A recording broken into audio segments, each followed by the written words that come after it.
இயேசு கிறிஸ்துவின் நாமத்தினால் உங்களை வாழ்த்துகிறோம். இந்த நாளிலே ஆண்டவருடைய வார்த்தையை நாம் பார்க்கலாம். உபாகமம் 28ஆம் அதிகாரம் 6ஆம் வசனம். நீ வருகையிலும் ஆசீர்வதிக்கப்பட்டிருப்பாய், நீ போகையிலும் ஆசீர்வதிக்கப்பட்டிருப்பாய். பிரியமானவர்களே, இந்த காலை வேளையில ஆண்டவர் உங்களோட பேசுகிற வார்த்தையை நாம் பார்க்கலாம். இன்றைக்கு ஆண்டவர் நீ வருகையிலும் ஆசீர்வதிக்கப்பட்டிருப்பாய். ஆசீர்வாதம் ஒரு மனிதனுக்கு தேவையான ஒரு காரியமாய் இருக்கிறதை நாம் பார்க்கிறோம். ஒரு நதி எப்படி தான் பாய்கிறது, இடங்களை எல்லாம் அழகாகவும் செழிப்பாகவும் மாற்றுகிறதோ, அதே போல உங்கள் மீது இருக்கிற அபிஷேகமும் ஆசீர்வாதமும் நீங்கள் இருக்கிற இடங்களையும் நீங்கள் போகிற இடங்களையும் ஆசீர்வாதமாகவும் செழிப்பாகவும் மாறுகிறது என்று நாம் பார்க்கிறோம். பிரியமானவர்களே, ஆகவேதான் வேதம் நீங்கள்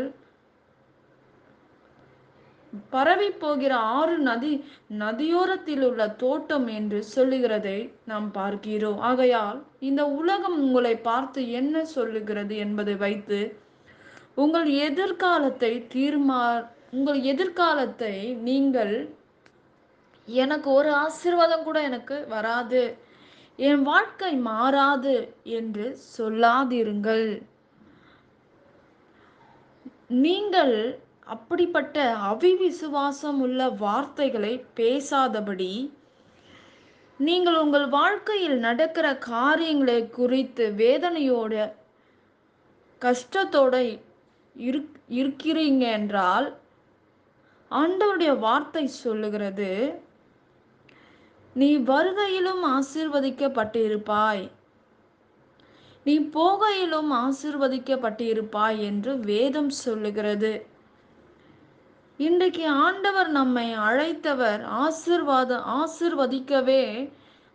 நான் உன்னை பெருமைப்படுத்துவேன், உன் பேரை பெருமைப்படுத்துவேன் என்று வேதம் சொல்லுகிறது. நான் உன்னை ஆசீர்வதிக்கவே ஆசீர்வதிப்பேன் என்று வேதத்தில் நம் ஆண்டவர் வாக்குத்தத்தமாக கொடுக்கிறதையும் நாம் பார்க்கிறோம். பிரியமானவர்களே, ஆண்டவர் சொன்ன ஆசீர்வாதமான வார்த்தைகள் நிறைவேறினது ஆபிரகாமுக்கு. இன்றைக்கு ஆபிரகாமுக்கு மாத்திரம்தான் இந்த வார்த்தை அல்ல, உங்களுக்கும் எனக்கும் தான் இந்த வார்த்தையை ஆண்டவர் எழுதியிருக்கிறார்.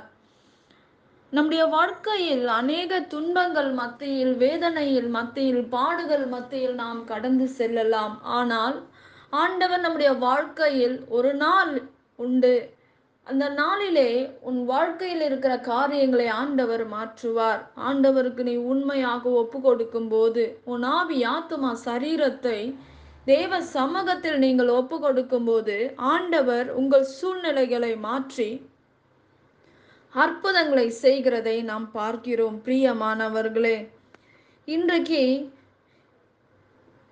இந்த நாள்ல எனக்கு இந்த அற்புதம் நடக்கல, இந்த நிமிஷம் நான் நினைக்கிற காரியம் நான் பெற்றுக்கொள்ள முடியல என்று நீங்கள் வேதனையோட இருக்கலாம். ஆனால் ஆண்டவருடைய வார்த்தை சொல்லுகிறது, நீ வருகையிலும் ஆசீர்வதிக்கப்பட்டிருப்பாய், நீ போகையிலும் ஆசீர்வதிக்கப்பட்டிருப்பாய் என்று வேதம் சொல்லுகிறது. உங்கள் கவலை எல்லாம் தேவ சமூகத்தில் இறக்கி வச்சிருங்க. கர்த்தர் மேல் உன் பாரத்தை வைத்து விடு, அவர் உன்னை ஆதரிப்பார். உன் பாரத்தை நீ சுமந்து கொண்டு ஆண்டவரை ஆராதிக்கும் போது அற்புதங்களை எடுக்க முடியாது. இன்றைக்கு உங்கள் வாழ்க்கையில் நடக்கிற காரியங்கள், உங்கள் துக்கம் வேதனை எல்லாம் நீங்க சுமக்க தேவையில்லை. உங்களை உருவாக்கின தேவனுடைய சமூகத்தில் உங்களுடைய எல்லா பாரத்தையும் வைத்து விடுங்க. அப்பொழுது ஆண்டவர் உங்களை உயர்த்துகிற தேவனாய் இருக்கிறார். நிச்சயமாக அவரை நம்பி இருக்கிற ஒரு மனிதர் கூட ஆண்டவர் ஆசீர்வதிக்காமல் இருக்க முடியாது. பிரியமானவர்களே, இன்றைக்கு யோசுவாவோட வாழ்க்கையில் ஆண்டவர் 7 தடவை அந்த எரிகோவை சுற்றி வரும்போது அவர்கள் ஜெயத்தை எடுத்தார்கள் என்று வேதம் சொல்லுகிறது. மோசே இந்த இஸ்ரவேல் ஜனங்களை நடத்தினார். அந்த நடத்தின ஜனங்களை யோசுவா கொண்டு போய் சேர்க்கிறதை, கானானுக்கு சேர்க்கிறதை நாம் பார்க்கிறோம் பிரியமானவர்களே.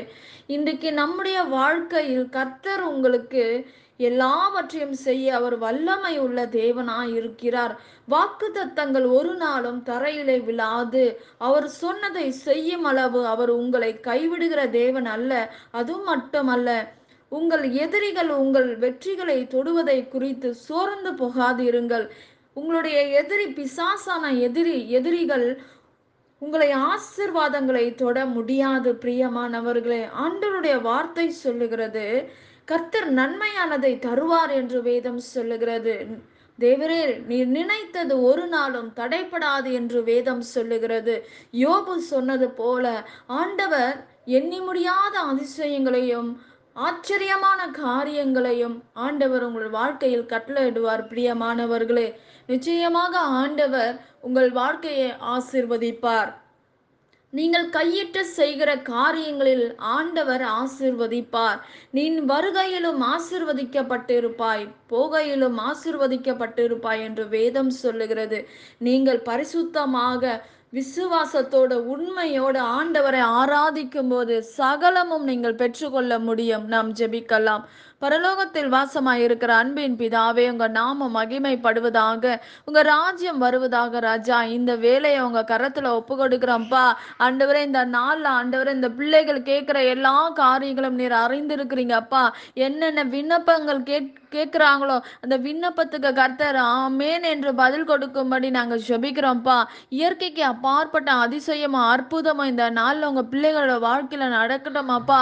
என் தேவனுடைய கரத்துல சகலவற்றையும் ஒப்பு கொடுத்து நாங்கள் ஜெபிக்கிறோம். ராஜா, நீரே இறங்கி வருவீராக. ஆண்டவரே, இந்த நாள்ல எல்லா தேவைகள் சந்திக்கப்படுவதாகப்பா. உங்க கரத்துல இந்த வார்த்தையை ஒப்பு கொடுத்து நாங்க ஜெபிக்கிறோம்ப்பா. பெரிய காரியங்களை செய்து முடிப்பீராக ராஜா. தட்டைகளை மாற்றுங்க ஆண்டவரே. அப்பா, சரீர பிரகாரமா இருக்கிற எல்லா பலவீனங்களையும் மாற்றி போடுவீராக ராஜா. திருமண தடையை மாற்றி போடுவீராக அப்பா. அற்புதங்களை செய்யுங்க, அதிசயங்களை செய்யுங்க அப்பா. எல்லாவற்றையும் உங்க கரத்துல ஒப்பு கொடுக்கிறோம். நீரே மகிமைப்படுவீராக. இயேசுவின் நாமத்தில் வேண்டுகிறோம் எங்கள் ஜீவனுள்ள நல்ல பிதாவே, ஆமேன். கர்த்தர் தாமே உங்களை ஆசீர்வதிப்பாராக. ஆமேன்.